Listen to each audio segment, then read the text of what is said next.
I mean, I eat a pizza every day, but I definitely eat a lot of pizza during the fly. Yeah, so we'll talk about that. We work together very closely every day. It's pretty awesome to do business with your family. 50 employees is a lot.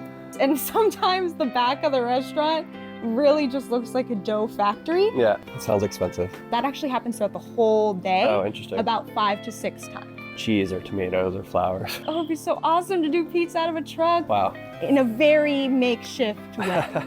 Yeah, in a very not professional. We're definitely not professional builders in any regard. Is this deal done? Not technically. Okay. Oh, is it gonna work? And we're all trying it, and I was like, yeah. It's great. And then of course we figured that out. It was a very, very busy time. Yeah. And that's incredible. Yeah. Sometimes I can't even But drive. also dangerous. Yeah, dangerous. Sometimes I can't even drive. Sometimes Yeah. I'm driving up the hill and I'm like, oh my goodness. Yeah. Yeah, the 3 days were some of the most special days of my own life personally. Like I told you at the beginning, I ate a lot of JAX pizza. Hi everybody, my name is Elisha. I am one of the owners of JAX Wood-Fired Pizza. We're a family-owned and operated business here on the North Shore. We have 2 locations. We have one in Haleiwa town in the Longshore parking lot and one at Sharks Cove in the food truck lot next to Foodland.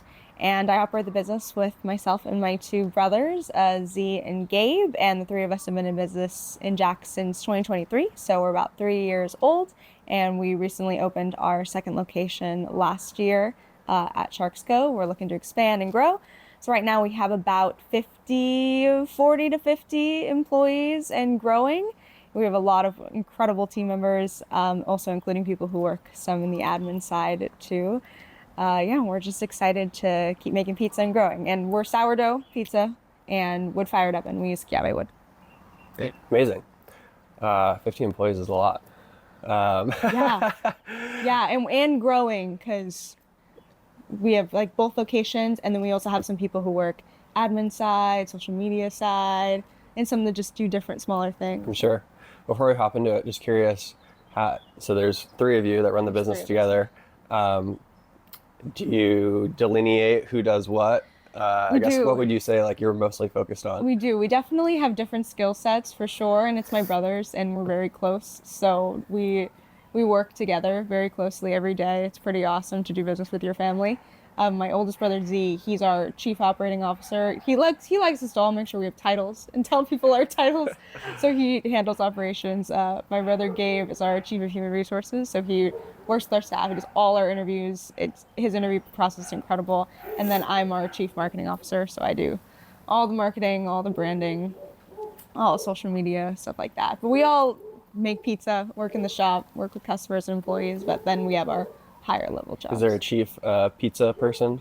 I guess we're all chief of pizza person. You guys all like to cook. You guys all like making pizza. We all love making pizza. I mean, I think we all probably have our say of who we think is the best at making pizza. Right. I think that I am the most clean pizza of the 3 of us. But yeah, we all cook. We all love it. So typically we'll kind of go backwards in time and kind of get a sense of like how the business got started. Maybe give us a little lead up of like what you and your brothers were doing before that. Sure. And then we'll get into like running the business and kind of what you guys are working on. So we grew up here and we grew up on the west side. So not North Shore exactly, but we grew up with our really large extended family. So we have a big local family here.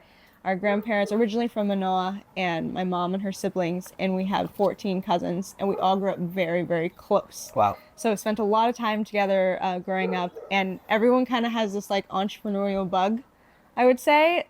Pretty much everybody has their own business, doing their own kind of thing. Like one of my cousins, she and her husband are the pool hunters on Instagram, so they make lei and they have their own business. So we kind of work together. It's super fun. Was there a family business on the west side that you worked in? No, there was not an official one, but our very first business, the 3 of us together, was when I was 6 years old, and it was called Sachi Jewelry, and we made bracelets. And yeah, Sachi meaning joy in Japanese. Mm-hmm. It kind of was similar to what it is now, I think, in our roles. Like my brother Isaiah, who does the operations now, still would always be telling me and Gabe kind of what we're doing. Yeah. But yeah, that was our first business endeavor when I was 6. So we've kind of just always had that little I imagine your entrepreneurial bracelets spark. looked kind of like this, maybe, that my Yes, 3-year-old made. yes. Oh no, that's lovely. I'm sure that's much nicer than our bracelets were. Like they were just like beads, and we put in plastic bags, sell them to your auntie, you know. Nice. But that was kind of, we always really loved working together, wanting to do something together. So that was the first thing that we did, and then growing up, becoming adults, we all lived off island. Yeah, I was living East Coast. I was living in New York. My brother and his wife were living in Arizona. My brother Gabe, and then my other brother Isaiah was living in Denver. So we were like all over the map on the mainland doing different things. How did you end up in New York? I ended up in New York. I was a performer. I studied musical theater and performed out there. And then I also had a career in marketing out there. So you're working towards Broadway type stuff? Yeah, performing, live entertainment. Awesome. I just did a lot of, like acting, singing, dancing. Wow. Things. Fun. Yeah, now I make pizza. And what were you doing on the marketing side? Marketing side, I did a lot of agency work, a lot of stuff in digital marketing and social media and like content planning and like putting packages together for clients and things. My first few years out of school was in Chicago, so like half my friends worked for some like advertising media company. So I felt like I was in that world a little bit. Yeah, it's a fun world in the city for sure. Very different than North Shore. Yeah, but I mean, you get to work with corporate clients, and you probably there's a level of like professionalism that you learn. The skills are super necessary and very like something I'm very grateful that I have for sure. So when did you end up coming back? I would really credit it to my mom. She's a powerful woman. She's powerful prayers, and she basically started telling the three of us like on family trips at Christmas. She would be like, "Hey guys, I really would love if all of you could move home." And we were like, "Okay, yeah, maybe." Like we're like, "Okay, Mom." And she started giving us a timeline. So at first it was 5 years. She was like, "Okay, you all have 5 years to move home." And we're like, "Okay, thanks for the heads up." And then it shortened to 2 years. She was like, maybe 2 years. Because she was like, when you can start having kids, and I want to be around your kids, you know, just our mom, she's so wonderful.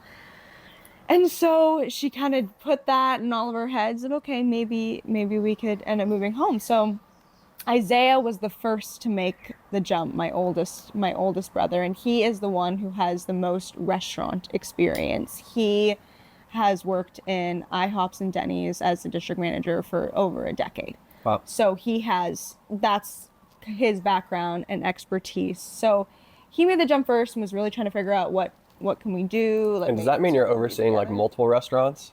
Yeah, so for him, district management meant overseeing like all of the restaurants in the area plus all those employees. Okay. So sometimes it could be 200 plus employees, 10, 15 different restaurants of all. So you are the head of all the managers at those locations. This makes sense to me now. Like 50, you have 50 employees, and a lot of people might be overwhelmed, but yes, a lot. There's some background there. Totally. And my brother Gabe, who does our human resources side, his background experience is with Tesla in Arizona. So he was a manager of that store out there, and he worked and managed with employees. So I'm very grateful for those skill sets that we were able to receive to be able to come and do something together. Because ultimately that was the dream, was to live home, be with our family, be with our parents, and have something together. So it's really, and we accredit it really all to the Lord. We're believers, we're Christians, and so we credit it all to God bringing us together in those ways. So that would be the ultimate. And then my mom, for sure. Did your parents, like, I'm just curious, like, did they encourage you to like get out and go to the mainland and like? Yes, they did, and I'm very grateful for that, while always having home be Hawaii in our family, and our family and the way we were raised. Our grandparents were very special. They're both passed on now, but they really raised us with a certain attitude of always being grateful too of where we came from and everything that we were given, but then also going to seek opportunity and to gain skills and to gain more information so that we could do and build something. And so they always definitely encouraged us to go out and seek more. So eventually you came back. Yes. Yeah. Your brother came back first, I guess. Yeah. He came back first. What did this transition look like? Yeah. So he came back first, and then very quickly convinced my other brother Gabe and his wife to move here because they are Irish twins. They're just about 1 year apart, and so they're very, very close. And so he convinced him to move back, and that's when we ended up purchasing JAX wood-fired pizza, and that was in 2023. So we purchased the business, and it was in the same location as in Haleiwa town, and we were able to purchase it. It was open, I think, about 4 hours a day at that point, and it was just running, making some pizzas in lunch. And it was already JAX Pizza, right? It was already called JAX Pizza, okay. And it had been up for sale for a little bit of time already. So we found it, and we purchased it and started working together in that. So I was working remotely at that time. I was still living on the East Coast side. I was slowly convinced by my brothers to be like, hey, come home. I actually came home for a trip we were doing some events and some different things. And in that, they convinced me to move home full time. And but you guys grew up on the West Side. So I guess, how did this opportunity come up? North Shore, yeah. On the North Shore, and then, you guys all decided to move here too. Yeah, my parents decided to move to the North Shore about six, I think it was 6 years ago. Okay. Because my uncle, my mom's brother, who she's very close with, lives in Wailua. Mm. And so they were living in Wailua for probably about maybe 15 years now. And so we would come up and visit them, and we didn't even know Wailua. My mom always be like, "Oh, I never been to Wailua," because she grew up in Manoa, and we grew up a lot of time in town and then on West Side. And so it's like we never came up to Wailua side until he moved there. And then once we were around, they were like, "Oh, we want to move to the North Shore." And so my parents moved to the North Shore, and so that kind of became our home base as we were coming home. Mm-hmm. And so that just made the most natural sense. Was we were like, "Oh, we love this place. This is where we want to move back home." And the business, was it publicly listed, or how did you guys find it? Yeah, so it was up for sale. The previous owner was selling it because she just no longer could operate the business. She was with her kid. She was trying to navigate being a mom and with some other things in her life, and so she had put the business up for sale and was looking for new owners. I'm always interested in how people even find businesses to buy, because it's not a lot of times it's through word of mouth, or sometimes it's through a website or whatever. Real estate, yeah. So that was 2023. Mm-hmm. So then, I guess walk through, what did the buying process look like? Was that relatively straightforward, or did you have to get business loans? So it took a little bit of time to close the sale, and so 2023 was when we officially made the purchase. So it did take a little bit of time. We went through contracts to close the sale about a year prior, and so we were kind of working through those things before we closed it. And when we closed the sale, we just kind of went in there and we just started working with the previous owner. So our previous owner stayed on and worked with us for about a year after that. She stayed on as our general manager. And what was attractive about buying this business as versus anything else you guys could have taken on? We really loved the location of it because it's in Longstroke's parking lot, the original location. And so it's in a really, really wonderful spot. And we're next to Seven Brothers and L&L, who we love and have great relationships with both of them. And so that was really, location was the prime. We're like, we also, I think, saw an immense amount of potential in the concept of the pizza. Because we were like, it's only serving lunch right now, but what if we could expand to dinner? And what if we could open more hours? And we saw an immense amount of potential in pizza as a growing brand, because we knew that it was something that we would want to grow. Yeah. I mean, it's most people's top 3 favorite foods. It's actually crazy to think that they weren't open for dinner before you guys took over. Yeah, I guess what did it look like when you guys launched? First 3 to 6 months, did it go according to plan? Were there bumps along the way? Nothing ever really goes according to plan. Were there major changes that you made to the menu or the equipment? Or Yes, so many things. Equipment, replacing fridges, figuring out new suppliers, employees, staff, management. of extending hours, I mean, all kinds of things. I think the biggest thing for us has been, of course, employees and finding people that we love to have on our team. Because at JAX, we really try to prioritize and focus on just a culture of positivity. We have a strict no gossip rule. We have a strict, like, no negativity. Like, we really love people to be able to come to work, have a great positive work environment, especially in the restaurant industry, because so many restaurant jobs can be so negative, they're just not a positive space. Well, it has a reputation of being chaotic and people cussing and throwing things and totally unprofessional. Yeah, absolutely. And we knew that we wanted to create somewhere where also could be a great place for also kids to come and grow up, because it really is, we're a family restaurant. Yeah. And that's the greatest way I can describe it. And we are really meant for kids, for families to come and enjoy and have dinner. We want it to be a space where they can come and consistently know that they're going to get a great experience with their family and also take food home and enjoy. So I think that was the biggest thing, was with our employees and our culture, was really finding people and creating that space where we knew that it was going to be a positive environment and bring people in. So that was probably the biggest thing that we changed in the process of the first 3 to 6 months. Okay. And it sounded like the hours was obviously like a huge opportunity. The hours, yes. So we opened up when we originally, I think it was from 4 o'clock was closing time, and then we extended to 8:30. So our Haleiwa town hours are now 11:30 to 8:30, and then our second location came up. Okay.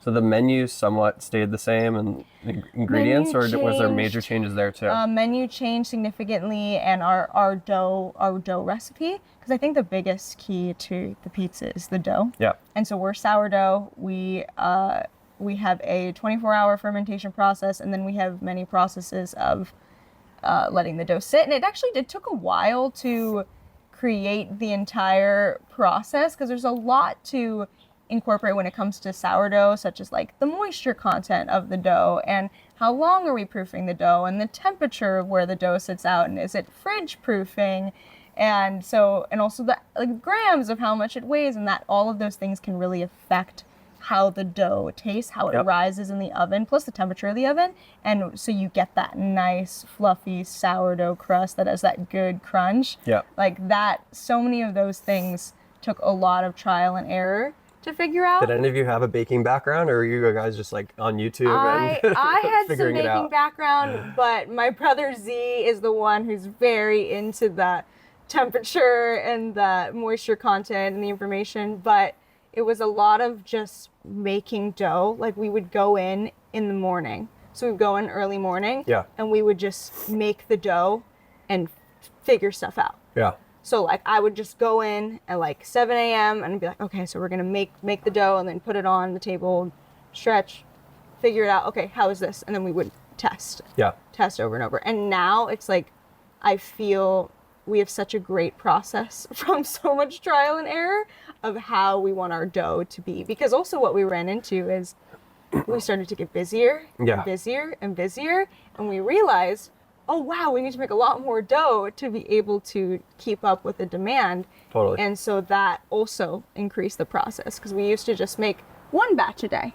Now I don't think people realize 6. like dough is like it's so operational. Maybe it's good that you had an operational background, because I make sourdough at home, but I can't imagine making it at scale like that. Yeah. And I don't know, I guess you have enough refrigeration on site to do 24-hour. Yes, we just recently added another large fridge at our Haleiwa location. We did some maneuvering around to add another large fridge to fit more dough. Yeah, because I don't think people appreciate, like, if you have sourdough on your menu, that means all that dough is getting refrigerated overnight. You gotta have a lot of storage for it.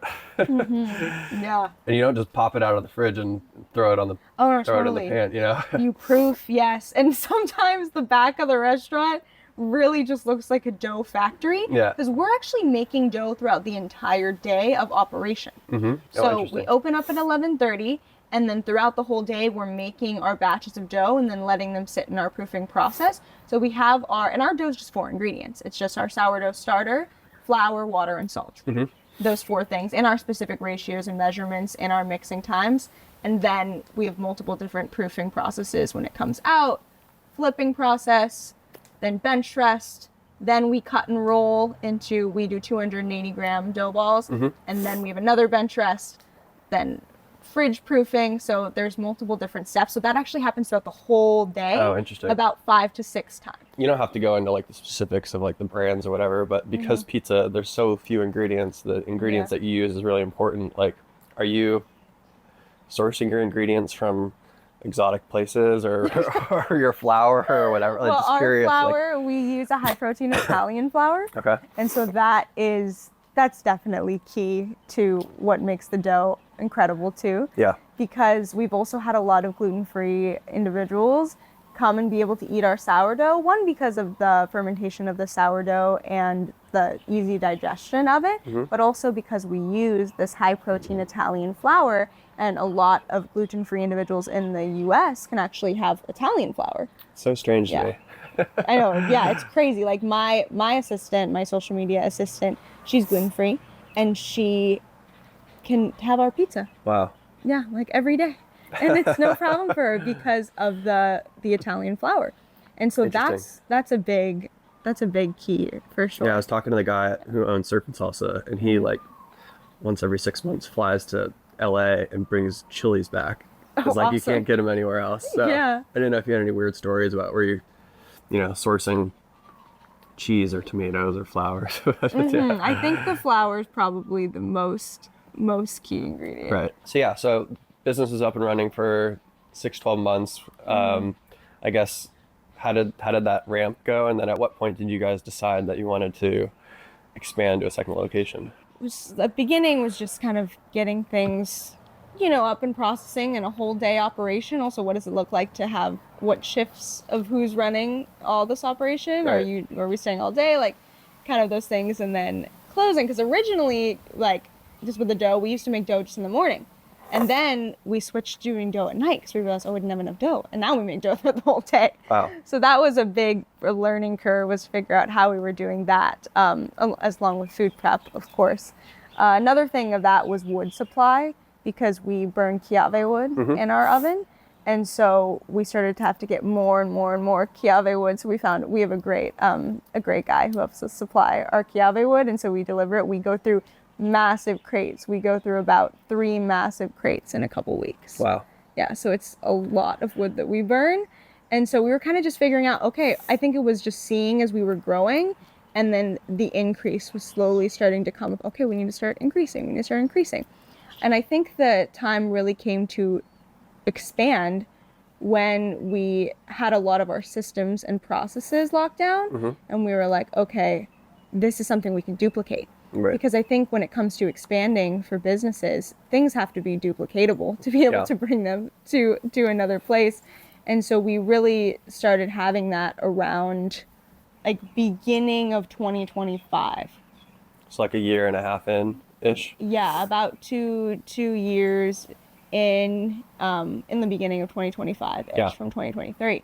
And that was when we were like, oh, we're kind of getting these processes down. We're busy. We're getting busier. We're having busier days at our restaurant than we used to have in a week.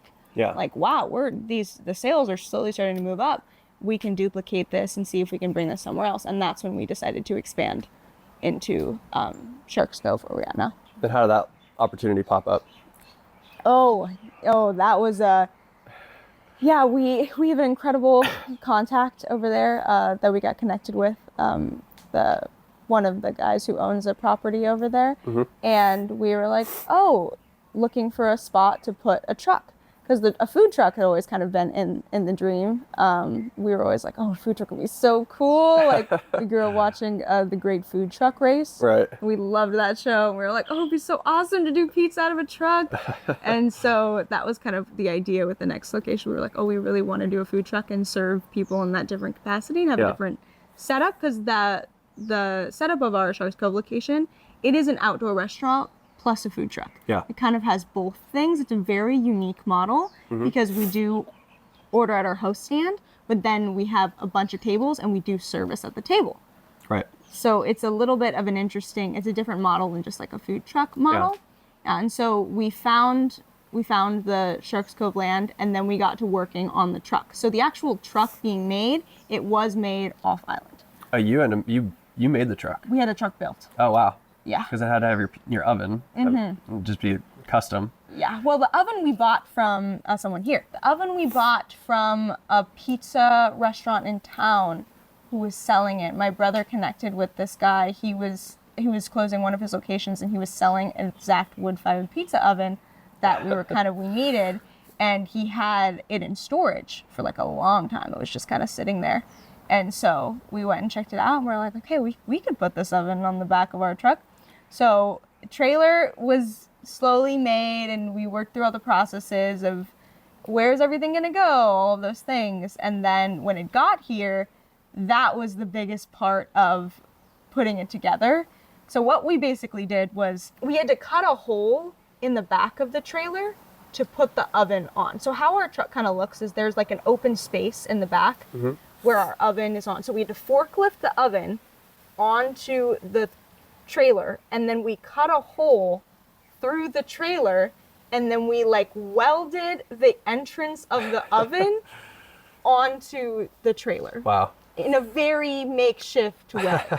Yeah, in a very not professional. We were definitely not professional builders in any regard. And so yeah, we welded it on. And so the entrance of our oven is on the inside of our trailer, but the whole outside is on the back of it. Interesting. Yeah. So that process took a little bit. That location opened in 2025. Yes.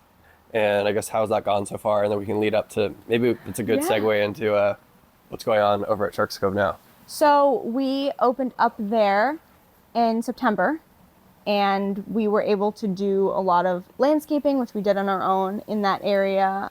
We put up some like gravel and some turf and our tables and things. So that location seats about 60 to 80 people. Wow. Which is fantastic. We also have umbrellas, so it can be covered in the rain. We also have tree cover. We have a banyan tree on the other side. So it's a great location. Whereas Haleiwa probably seats like 15 or something? Yeah, Haleiwa seats probably about 20 to 25. Okay. And we also do have an outdoor seating section that we share with Seven Brothers. So we can expand over there. Right. Yeah, we love Seven Brothers. Yeah, our Sharks Cove location has been super, super special. That was really fun with staff, because we started hiring staff for Sharks Cove before it was open. And so they all trained at our Haleiwa location. And so it was a really, really fun time of camaraderie when we were preparing to open Sharks Cove, because all of them were kind of there and they knew that it was coming. Nobody knew what the trailer looked like yet. Right. We were still building. We didn't know exactly how. We never cooked a pizza in that oven also, because we'd purchased the oven and then we were welding it onto the thing. That's a big deal. It's a big deal. So I remember the day that we first cooked our first pizza in that oven, and we were like, oh, is it gonna work? And we're all trying it, and I was like, yeah, it's great. And then of course we figured that out, how to make it exactly as we wanted as this time went on. But we trained all of our staff at our Haleiwa location, and then we moved them over to Sharks Cove, and that was a big learning process of it's totally different. So at our Sharks Cove location, we have inside and outside operation. We actually wear like headset mics. We feel like really cool, like we're like the FBI, like everybody has a headset mic and we're always talking to each other. Like you're working at a club. Yeah, yes, yeah, totally. Like you're inside, outside, you're at a table talking with the guests, and you can be like, oh, can I get a side of ranch? And the people in the truck give you a side of ranch. So that was a really fun operation to figure out how we were going to do communication from inside, outside the truck. Yeah, the whole process was very fun and collaborative. I mean, very long and a lot of hard work, and from the three of us for sure putting it up, and then from our staff, but also a lot of fun to figure out how we were going to make it maneuver and work. Maybe that's a good segue into like what's going on at Sharks Cove. So right now, and like maybe if you can just give some background on like totally. So the city and county of Honolulu has been in the works to purchase that Sharks Cove land that the food truck resides on right now, and there are 8 businesses on the food truck land. So there's us, and then Seven Brothers, and Max runs that Seven Brothers, and he's one of the Seven Brothers, and we love him. And then Travis at Sunrise Shack. Then we have the Sea Maids Boutique, North Shore Surf Shop, which is Leah McNamara, and North Shore Shrimp Truck, and North Shore Tacos, and the Cove Collection. So there's 8 businesses on that lot, and when we went there, we were able to really have camaraderie and develop relations with all of them. We look up to them all. We admire them all so much. Yeah, it's been so great to be with them and learn from them for sure. Yeah, it's like a co-op. Yeah, it's like a co-op. We're all there as trucks, and yeah, it's really, really cool to be able to learn from business owners who have been doing family businesses for longer than we have, and see down the line and see how they've done and learn from them. That's been a very, very special thing, especially from some brothers. We've learned a lot from them. Yeah. Being next to them at Haleiwa Town and at Sharks Cove. Oh, yeah, that's right. And so we've learned a lot from them because they're a family business, and it's been really awesome to see, just how they've grown and learn from them. So the city and county has been in the works to purchase that land for a long time, and there were original plans to turn it into a mall. And I remember that. Yeah. Yes, yeah. And so there was a petition against that in the community, and people did not want the mall development, and so that was stopped. So that's incredible news. They decided they weren't going to do that anymore because of public opinion. Yeah. And so they were still in the works of communicating with us, and they communicated with us like, oh yeah, it's kind of in the works. We don't know. Have you known about this like since you guys moved in? Yeah, they kind of told us in like some regard of like, oh, just so you know, like we've kind of been in this deal like back and forth of deciding what this property is going to be in the city and county purchasing this land. We don't know how long it's going to be. Right. Kind of thing, because the original landlord was keeping everybody month to month at that location. Right now, at the beginning of just like a couple weeks ago, they sat down with all the owners of the businesses and basically let everybody know that the city and county were working to close the deal at the end of July, and that land was going to be officially sold, and we had till November to move out. So that was what was told for everybody. And sold and converted into, my understanding is a first responder center? Yeah, a first responder center and EMS center, which ultimately is great news. I mean, that's also something that the community has been fighting and advocating for, so that there can be less, like, minimal response time with So this is like if somebody gets hurt, instead of going to Kahuku or Wahiwa, they have a place to go get stitched up or whatever. Totally. If a serious life-threatening situation happens, our lifeguards have the ability to take them to that EMS center at Sharks Cove. Gotcha. Okay. Yeah. So that is something that we're excited about, and we totally support. I mean, we love all of our lifeguards in that area. I mean, we serve them pizza all the time. They're awesome, and it's amazing what they do, especially in our North Shore oceans, which are like the greatest oceans in the world to surf, especially during wintertime. We're excited about the operation. Just in the purchasing of the land in the EMS center, all of us are looking for new places to be, since in November it's basically like we're going to be, all of those 8 businesses are going to be removed from that land. So I think what we're trying to just make sure that, just let everybody know and just communicate with the community, is just how that's going to happen. So wait, is this deal done? Not technically. Okay. Like, could it potentially be petitioned like the mall was petitioned, or are we past that stage? So at the end of July, we do plan to plead our case to the city and county of Honolulu, and let them know, like. I was just wondering, like, what stage we're at in this transaction potentially going through, or has it already gone through? Yeah, they met us and they told us, like, hey, this is happening, but we're closing it end of July. Okay. Kind of thing. So it hasn't closed yet. So give us a little bit of time, hasn't closed, but they're on pretty much like, it's almost happening. Our plan as business owners, all of us kind of came together and was like, hey, we should see what the community thinks about this. Yeah. And the idea around the petition that was started for these businesses is to see what the community thinks about the value of the small businesses that are there. Yeah. Because a couple implications with the EMS center being on that land and the businesses being moved is, so we are the only food options from Haleiwa Town to Kahuku. Yeah. So Foodland is there, and so Foodland has the poke bar and all of those things. Right. But there are no other sit-down dining restaurants and experiences. Yeah. So for the entire community that lives at Pupakea Hill, plus the community that lives in Sunset Beach and all those things, there would be no food options close to them. Right. So that's the first implication of that. The second implication is that there are, 8 family businesses that reside on that land, plus 100 plus of jobs, plus suppliers, vendors that are all service that place. A lot of our employees live up Pupakea and they bike to work Like, they're teenagers that come bike to work or bike from That's Sunset. impressive. Yeah, no, it really is impressive. No, we've had some employees that like bike up the hill at the end of the night, and I'm like, that's incredible. Yeah. Sometimes I can't even but drive. Also dangerous. Yeah, dangerous. Sometimes I can't even drive. Sometimes Yeah. I'm driving up the hill and I'm like, oh my goodness. Yeah. Gotta be careful up with the cab. But yeah, we have a lot of kids that come and they grow there, especially in like, Liam has been there for 25 years, Liam McNamara at North Shore Surf Shop. Yeah. And he has had a lot of kids really grow up under his care in that area. And so that's a lot of people in that community find work in that area. So those jobs being taken away. And yeah, also there is a factor of the tourism economy. Yeah. Because we service locals and tourists, of course. We have a good balance of both. But we do have tourists come to snorkel at Sharks Cove and then come to be there. Of course, yeah. And so that would be taking away an element of tourism economy for that area of just bringing in. So as the collective business owners, are you guys pitching to like keep it as is or some sort of negotiation or somehow coexist together? I'm just curious, like what is the pitch basically? It's to support the lifeguards with what they need. We want them to have everything that they deserve, to have the necessary tools to be able to save people, but to also see if we can find a way to navigate those businesses still residing in this specific community. Yeah. So it's like the land currently that we're on is about 2.7 to 3 acres, and some of it is unutilized.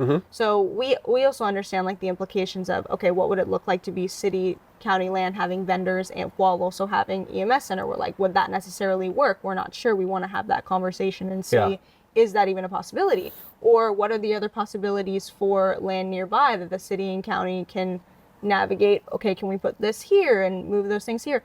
Just because the whole idea behind the petition is not to stop this endeavor or say that, oh, it's more important to have businesses here than the EMS center. That's not the message whatsoever. Right.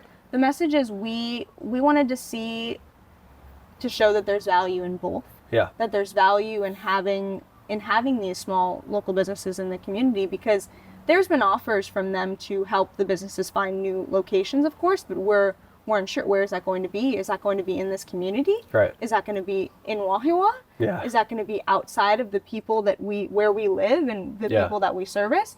And so there's just more questions to be had.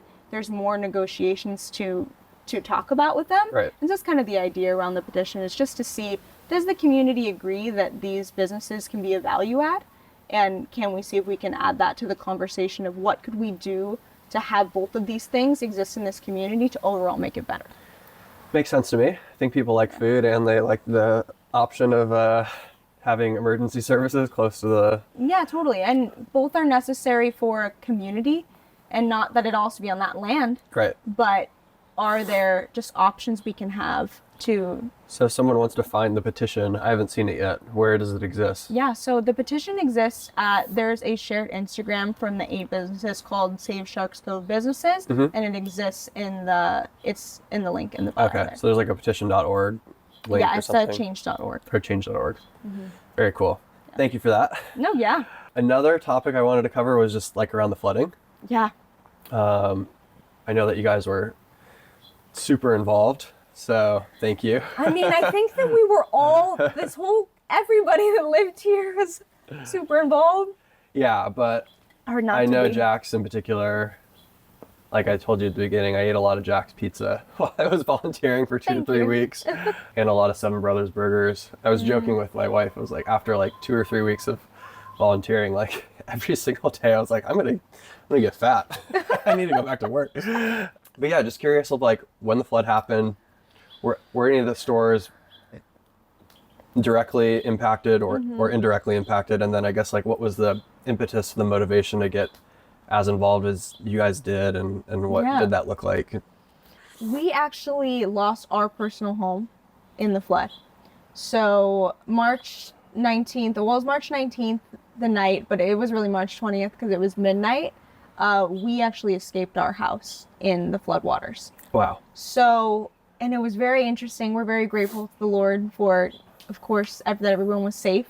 But it was a very interesting way that it happened, because that night, specifically for me personally, I was working at our Sharks Cove location, and the road had been closed. So Waimea was closed. So we live on this side of Waimea. Yeah, because there was like a mudslide, or there was a landslide. There was a mudslide.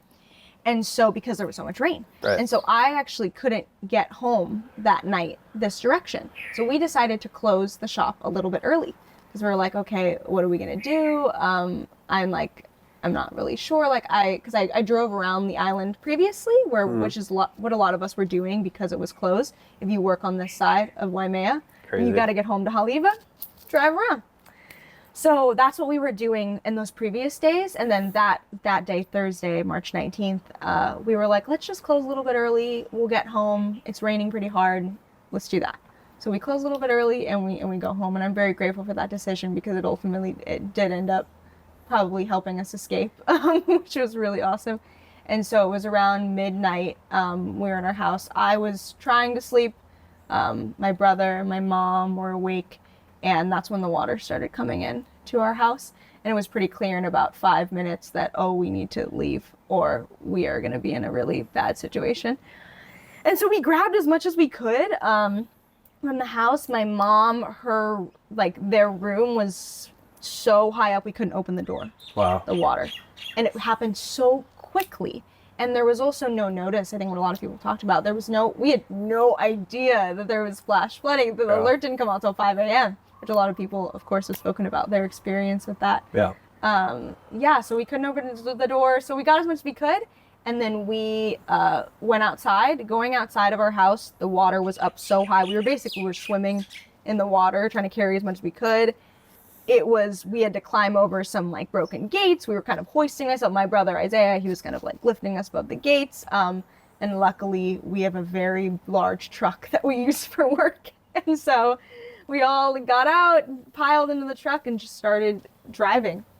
And driving from Haleiwa up more, we were trying to get to Wahiawa. We were unsure. Yeah. It was the middle of the night. I know, I was doing the same thing. Yeah, totally, what we were going to do. And so, flood aftermath, we eventually ended up going down and staying more near West Side, when with people when we were down there.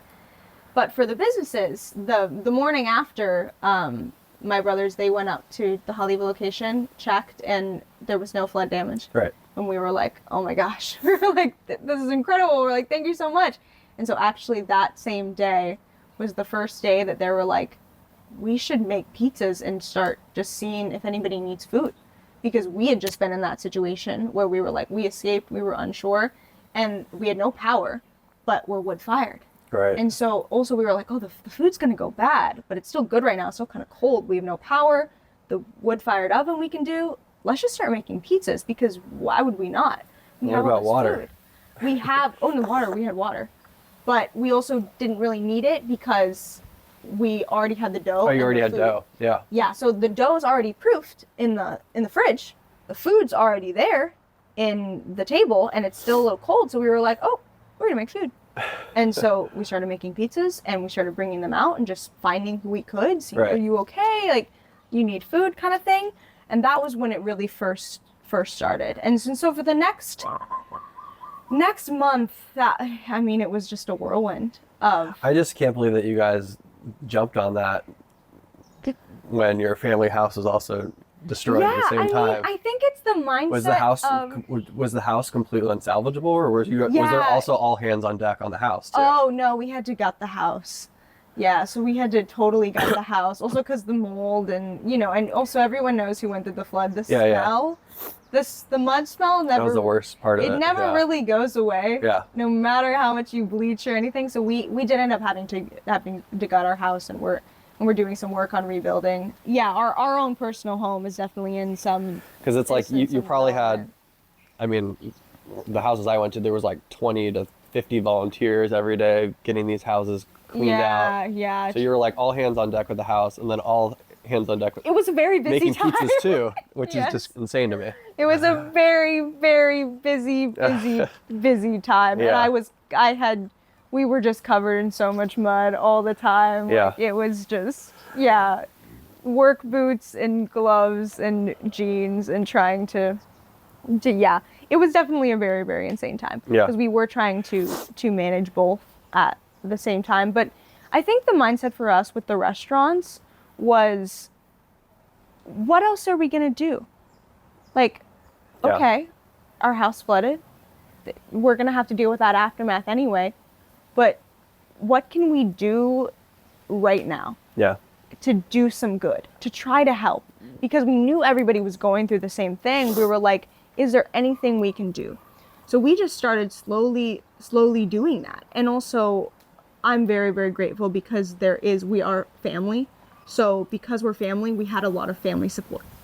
It wasn't just us, like it wasn't just me individually trying to do this. Like Right. we were doing it all together Yeah. as a family, and that was very, very special to have all of that. So we could work on the house and the business at the same time, plus Right. all of our family support and all of our friends that live on island. So it's like we had a lot of support. I'm really, really grateful for that. Well, the community definitely noticed, I will say.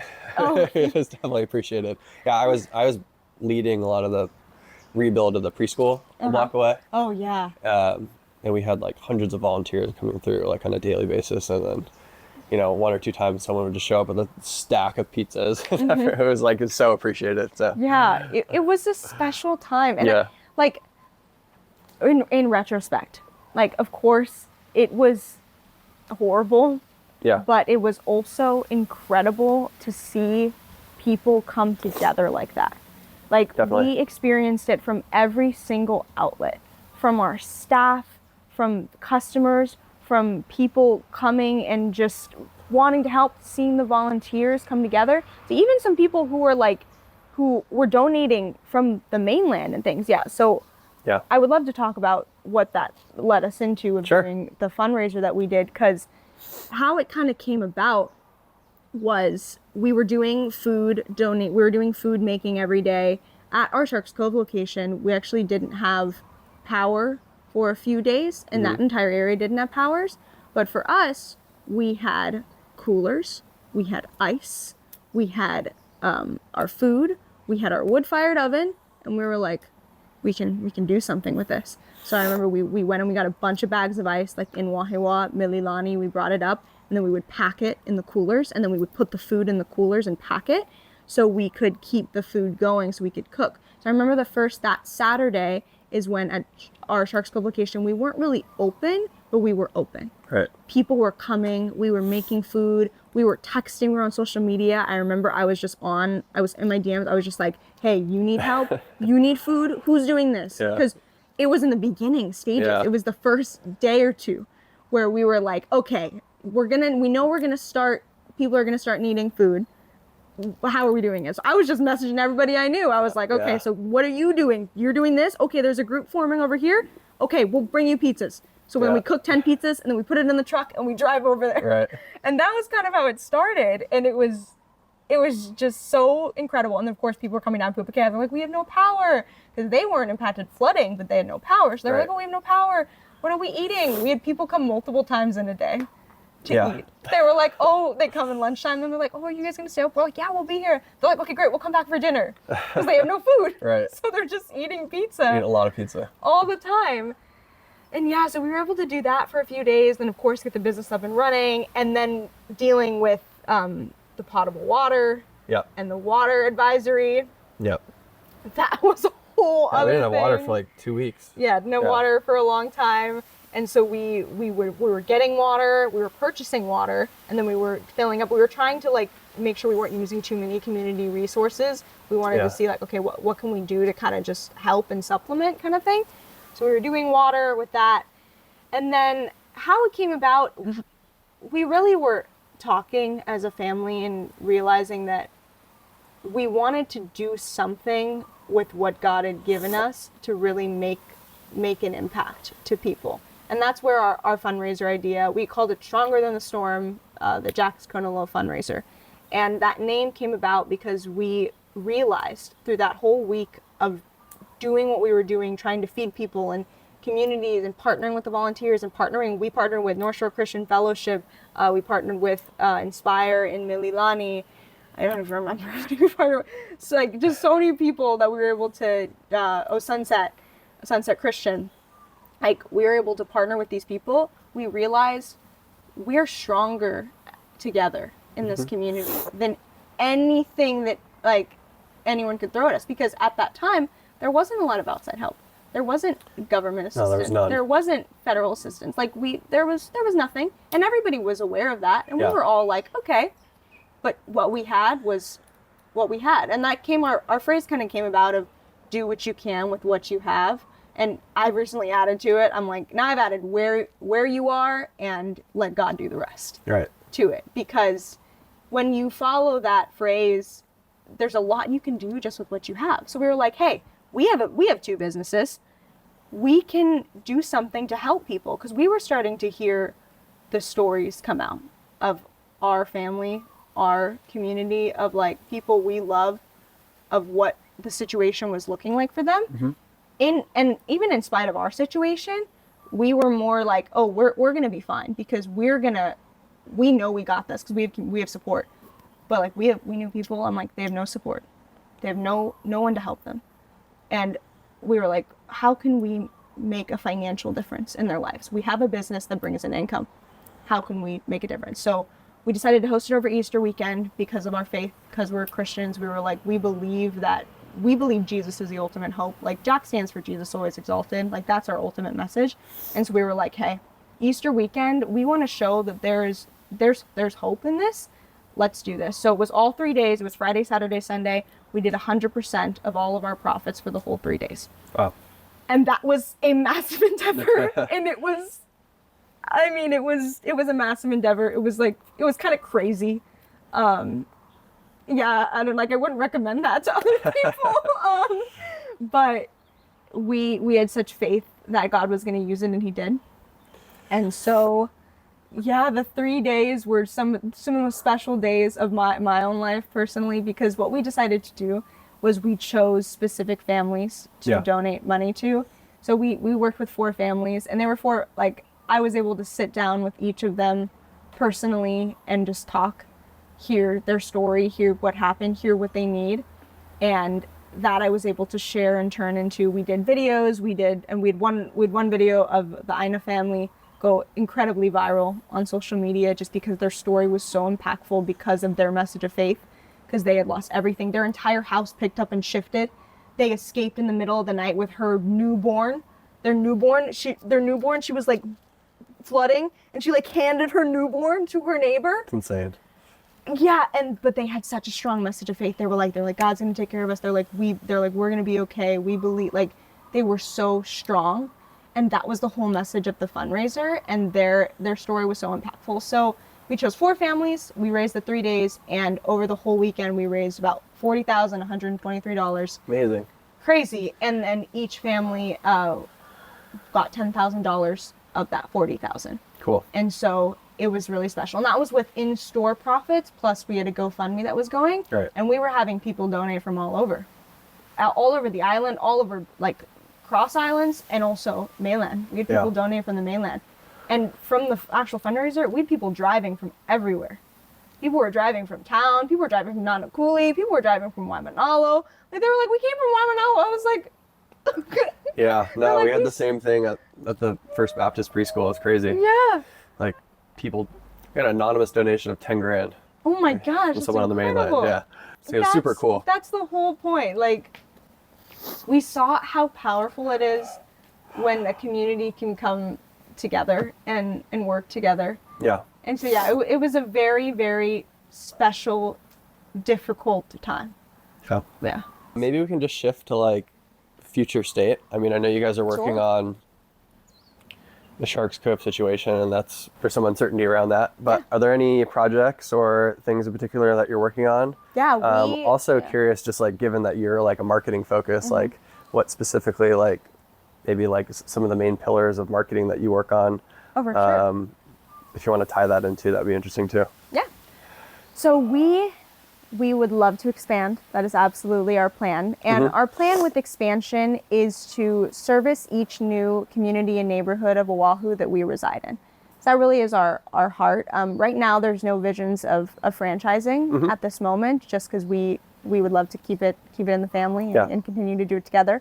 Also because we want to keep our mission and our branding consistent for sure.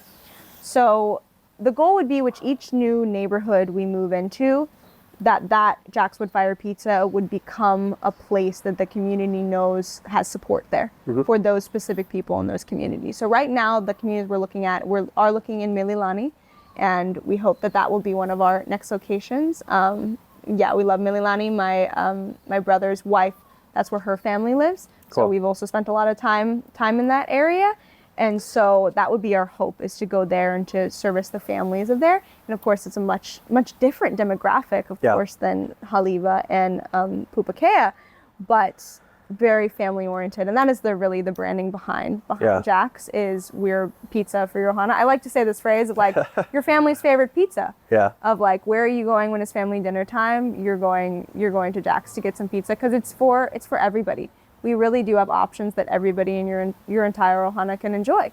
Like, we have gluten-free options, we have vegan options, we have veggie options, we have meat options. Yeah. We have something for the kids, we have something for your grandma. Like, yeah, and it's like specialty pizza quality, but you can get a big pizza and it's not like outrageously expensive either. It's like you can totally. It's good for families. Absolutely. And we also do have like our Kama'aina rates. We have our Kama'aina discount. We do 10% all the time. And then we also have our Kama'aina happy hour. So Kama'aina happy hour is $10.99 cheese, $12.99 pepperoni, and that's from 3 to 5 every day. I didn't know that. You didn't know that? Come get Kama'aina there we go. Happy hour. Yeah, every day. It's a full-size pizza. Awesome. So it's a full-size $12.99 pepperoni pizza. And yeah, I mean, it feeds 1 to 2 people, depending on how hungry you are. Yeah. If you can eat a whole pizza yourself. Yeah, so Mililani is big goal to move there and to serve that community. And then right now with Sharks Cove and navigating, we have been looking and seeing maybe there's spots in Kahuku to move our truck and move the truck up near Kahuku Sugar Mill. Right, because you still have the truck. Yeah, we want to do something with the truck.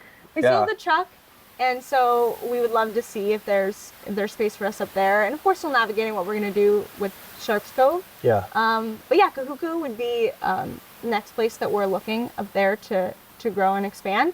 Also, we are looking at getting some sort of catering mobile truck, because we would love to be able to drive and service more people out of our just original span, and just be able to drive down there, make some pizzas in the truck for weddings, events, because we do a lot of that. Just thinking about weddings, yeah, we do a lot of catering and community outreach now, but a lot of it's just in our area because it's where we can drive. Right. Hopefully Mililani is a little easier to find commercial space than Haleiwa. I believe we're almost there, so yeah, news to come about Mililani location. That's good. Well, unless there's any other topics you want to cover, we can kind of wrap it up. Yeah. I normally just ask, like, if there's any other business owners who you're friends with, or businesses that you like on the North Shore that people should be aware of.